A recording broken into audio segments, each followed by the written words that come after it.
네, 안녕하세요. 6월 6일 금요일입니다.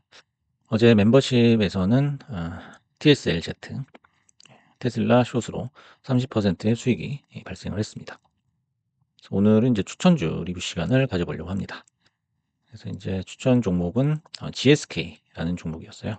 그래서 GSK는 이제 글락소 스미스 클라인이라는 제약회사입니다. 굉장히 유명한 회사긴 하지만 주식시장에서는 좀 소외가 돼 있죠. 그래서 전형적인 소외주에서도 이 수익이라는 게 날 수 있다라는 주제로 한번 얘기를 해보겠습니다. 그래서 주식의 매수 기준은 과연 무엇이어야 하는가? 요거에 대해 한번 생각을 해보는 시간을 갖겠습니다. 그래서 GSK 같은 경우에는 제가 5월 7일 날 추천을 드렸습니다. 그래서 월봉상 20선 기준으로 하단에서 매집이 가능하다라고 말씀을 드렸네요. 그래서 이제 월봉이라면은 이제 여기서 이제 노란 선이 20선이죠. 그래서 요 밑에 자리에서는 항상 매수가 가능하다라는 거죠. 왜냐면 보시면 뭐 코로나 시기를 이제 지나오던 그때하고 뭐 변함없이 그냥 오르락 내리락 하면서 이렇게 견조하게 저점을 상승시키고 있는 그런 모습이죠. 그래서 이제 보시면은 굉장히 상승이 느리다라는 거를 알 수가 있습니다. 그래서 5월 7일인데요. 일봉상으로는 아마 이렇게 장대 음봉이 나오고 그 다음 날이었던 것 같습니다. 그래서 여기서 이제 매수를 추천을 드렸네요. 그래서 매수를 추천하고 나서는 보통 며칠간은 흘러내릴 수가 있다라는 점이죠. 그래서 요 흘러내리는 기간을 분할 매수할 수 있는 찬스로 우리가 활용을 해야 되겠죠. 그래서 요 부분에서 아마 스윙으로 매집을 했다면 한 달 동안 아마 느긋하게 수익이 났을 것이다. 라는 거죠. 그래서 이제 뭐 다른 인기 종목을 제쳐두고 GSK라는 제약주, 소외주를 갖고 나온 이유는 제가 따로 있습니다. 그래서 이제 총 한 달 동안 13%가 수익이 났었는데요. 그래서 이제 주식에서 본질적으로 수익이란 무엇이냐라는 거죠. 그래서 우리는 항상 빨간불, 장고창의 플러스, 요거에만 집착을 하게 되는데요. 간단하게 얘기해서 매도 매수 간 가격 차이다. 이렇게 설명을 할 수가 있습니다. 그리고 우리가 수익을 늘리기 위해서는 매도 매수 간 가격 차이를 최대한 벌리는 것이죠. 네, 너무 단순한 논리죠. 그래서 그 방법에는 어떤 게 있을까 한번 생각을 해봤습니다. 이제 세 가지 정도로 요약을 해봤는데요. 일단은 종목 선택이죠. 앞으로 오를 여력이 있는 종목을 선택을 하는 겁니다. 그래서 차트상의 어떤 기술적인 요소가 됐든 아니면 재무제표상의 기본적 분석에 의한 그런 분석이든지 간에 어쨌든 종목을 선택할 때는 앞으로 오를 여력이 있어야 된다라는 거죠. 그래서 이제 주식 투자는 어떤 물건을 파는 것하고 비슷하다라고 설명을 할 수 있어요. 그래서 예를 들어서 우리가 뭐 옷가게를 한다 그러면은 이제 옷을 사입해 와야 되겠죠. 아무리 좋은 옷이라도 너무 비싼 가격에 사입을 해 오면 더 비싼 가격에 팔아야 되기 때문에 좀 곤란할 수 있겠죠. 그래서 앞으로 잘 팔리는 물건, 그다음에 재고 처리가 쉬운 물건을 우리가 사입을 해야 된다는 거죠. 다시 말해서 펀더멘털이 어느 정도는 안정적이어야 된다라는 거죠. 그다음에 두 번째는 이제 매수를 싸게 해야 된다라는 거죠. 너무 뭐 쉽게 얘기를 하지만 너무 당연한 거죠. 하지만 이제 과연 싸다는 기준은 무엇인가라는 거예요.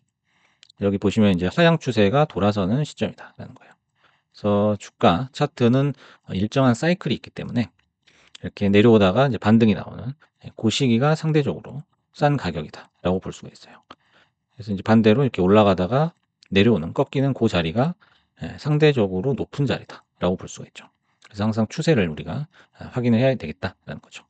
그리고 이제 돌파 매매의 경우에는 이런 식으로 N자형으로 가게 되는데 돌파를 하고 나서 풀백이 마무리가 되고 다시 올라가는 그 시점이 아마 상대적으로 낮은 가격이다라는 거예요.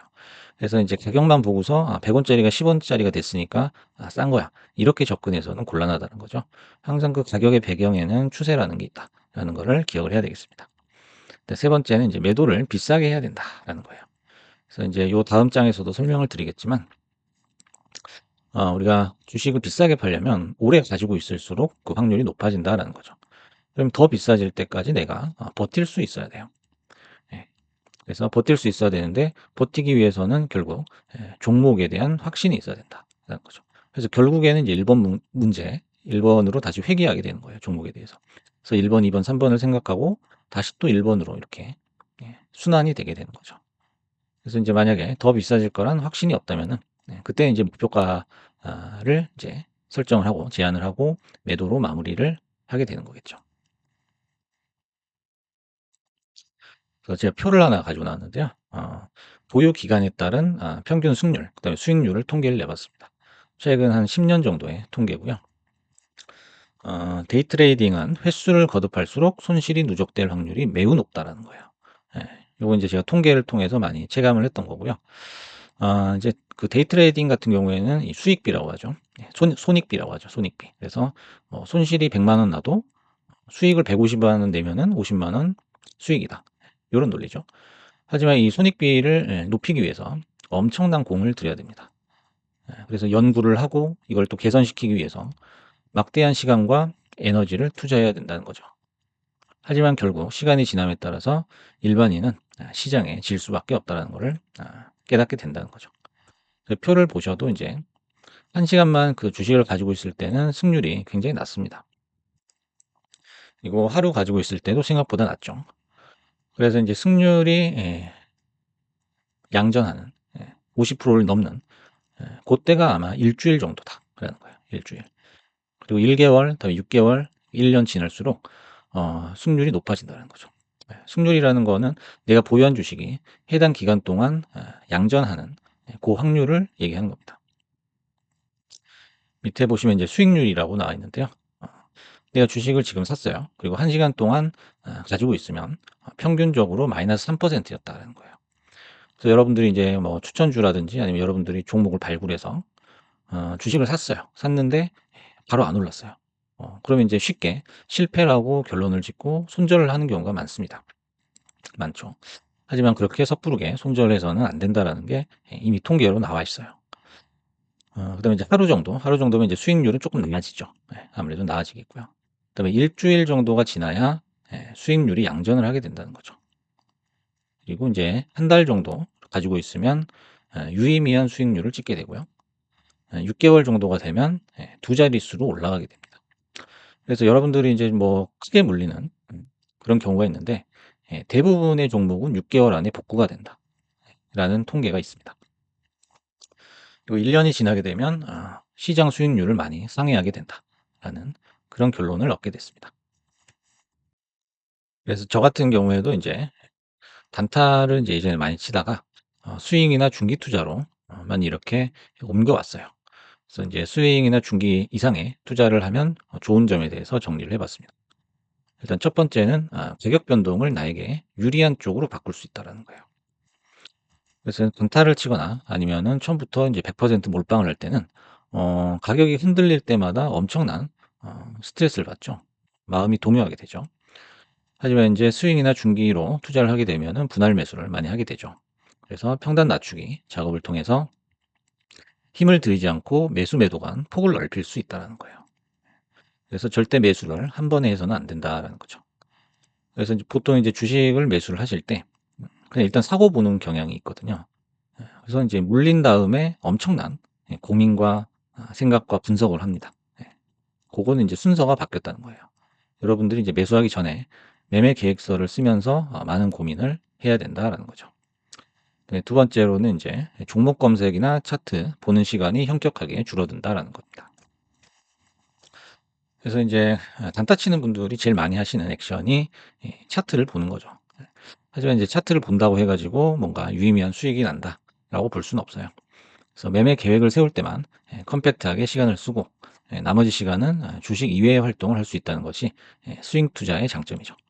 그래서 우리가 주식 외적으로도 중요한 일은 얼마든지 많죠. 그래서 시간 활용을 좀 현명하게 해야 되겠습니다.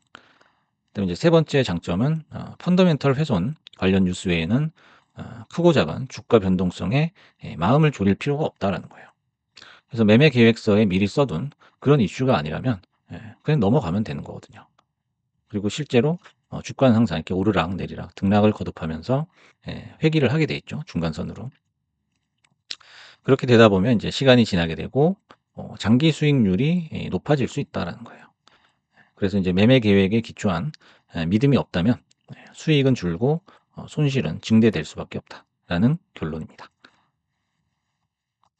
그래서 이제 마지막으로 이제 제 채널을 이제 구독 또는 이제 보시면서 활용하는 제대로 된 활용법에 대해서 한번 정리를 해 봤습니다. 그래서 인제 멤버십이든 그냥 구독을 하시든 이 노출된 종목을 바로 100% 담지는 말아야 한다라는 거죠. 어떻게 보면 가장 경계해야 될 액션이고요. 여러분들이 어떻게 보면 가장 익숙한 그런 액션일 수 있어요. 그래서 몰빵 후에 바로 올라가서 수익이 날 확률은 생각보다 많이 낮다라는 겁니다. 네. 뭐 인제 위아래니까 뭐 '한 절반 정도는 올라갈 수 있겠지. 이번에 틀렸으면 다음번에 올라가겠지.' 이렇게 생각하기 쉬운데요. 실제로는 그렇지 않다는 거죠. 그리고 이제 종목 선택 이후에는 바로 매수하지 말고 매매 계획서를 작성을 해 보자라는 거죠. 그래서 매매 계획서라는 거는 향후 내 자신과의 계약이죠. 계약이기 때문에 어떻게 보면 이제 투자의 성공과 실패를 거의 결정한다고 봐도 무방합니다. 그래서 매매 계획서랑 매매 일지는 어떤 차이가 있느냐? 그러면은 보통 매매 일지는 다 매매를 하고 나서 '아 네 이런 매매를 했고 수익률 얼마 나왔다.' 네 요 정도로 인제 끝이 나거든요. 그래서 인제 그러다 보면은 이제 잘못된 습관이 잘 고쳐지지가 않습니다. 그래서 그냥 뭐 개판으로 매매를 하고 '아 오늘 나는 나를 반성한다.' 이런 식의 어떤 매매 일지가 반복이 될 수가 있어요. 하지만 매매 계획서는 이미 시나리오를 짜 놓는 거예요. 그래서 그 시나리오에 대해서 그게 합리적인지 잘 된 행동인지 안 된 행동인지를 미리 검증을 하고 나서 그대로 그냥 기계적으로 행동에만 옮기는 거거든요. 그러니까 매매 중에 어떤 생각을 하냐 마냐 어떤 뭐 결정을 바꾸냐 마냐 요게 가장 큰 차이라고 볼 수 있어요. 그래서 그 당초 계획했던 거를 바꿔서는 안 된다는 거죠. 네. 그런 점에서 이 계획서랑 그냥 일지는 엄청난 차이가 있습니다. 그리고 인제 분할 매수에 대한 자신만의 원칙을 세우고 이를 지키기 위해서 노력을 해야 된다는 거죠.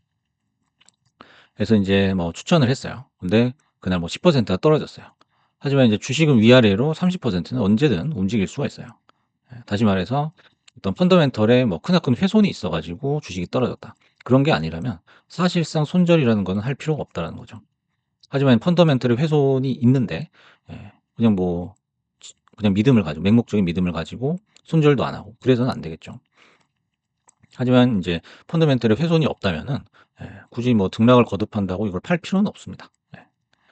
그래서 인제 분할 매수에 대한 자신의 원칙을 세우고 이를 지키기 위해서 노력을 해야 된다라는 거죠. 그래서 샀더니 뭐 한 10% 떨어졌다. 그럼 또 살 수가 있는 거예요. 그런 계획을 미리 세우자라는 거죠. 그래서 원칙이라는 것은 곧 여러분의 돈, 수익과 직결된다라는 거를 명심을 해야 되겠습니다. 그래서 인제 어떤 최악의 시나리오, 최상의 시나리오가 있다면 주식은 그 밴드 안에서 움직이게 돼 있거든요. 그러면 해당 케이스에 대한 적절한 대응을 계획서에 미리 써 두는 거예요. 그래서 그 상황이 닥치면은 그대로 그냥 실행만 하시면 됩니다.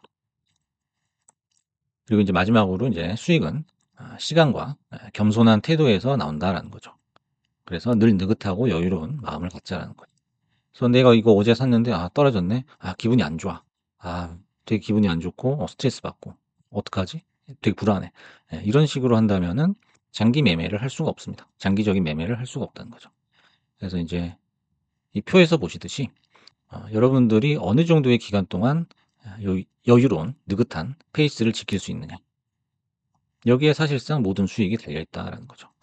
그래서 오늘은 인제 소외된 GSK라는 주식을 가지고 나와서 설명을 드린 이유도 그거죠. 너무 급등주라든지 많이 올라 있는 그런 종목을 사야지만 수익이 나는 것은 아니다라는 거예요. 그래서 어떤 종목을 고르더라도 매매 계획을 잘 지키고 느긋하고 여유롭게 분할 매수 원칙을 지켜 나간다면 어 의외의 높은 수익이 나올 수 있다는 그 설명을 드리기 위해서 한번 분석을 해 봤습니다. 감사합니다.